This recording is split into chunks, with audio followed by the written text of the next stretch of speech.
వాడు వాడు నా కులం కాదు అని చూడకూడదు, వీడు నా మతంగా చూడకూడదు అన్నాడు.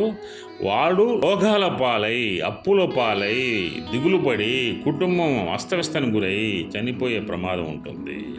అందువల్ల జనులారా, నేను చెప్పేది ఒకే ఒక విషయం, మీరు ఎప్పుడు కూడా అందరిని సమాన దృష్టితో చూడండి, ప్రతి మనిషిని గౌరవించండి, మీ ఇంటికి వచ్చిన వాళ్ళకి ఒక ముద్ద అన్నం పెట్టండి, ఆకలైన వాడికి అన్నం పెట్టండి.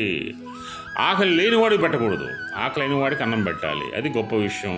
అన్నదానం మహాభాగ్యం. అందుకే చూడండి, మన పితృదేవతలు చనిపోయినప్పుడు కాయ కొంచెం ముడితే కానీ ఆ పిండానికి సంపూర్ణత్వం రాదు. అంటే కాకిలో కూడా మహాత్ముడే ఉన్నాడు. కాకి శనీశ్వరుని యొక్క వాహనం, అంటే కర్మసిద్ధాంతి. అందువల్ల ఎవరిని కూడా మనం దూషించకూడదు, ఎవరిని ఇబ్బంది పెట్టకూడదు అనేది దీని యొక్క సూక్ష్మం. మీరు ఎటువంటి పరిస్థితుల్లో ఈ నియమాలు పాటిస్తారని నేను కోరుకుంటున్నాను. అదేవిధంగా ఇక్కడ శ్రీకృష్ణుడు ఇంకా ఆలోచనకు వచ్చాడు, అర్జునుడికి బ్రహ్మోపదేశం చేయాలి అనేది అనుకున్నాడు. జై శ్రీకృష్ణ, జై శ్రీకృష్ణ.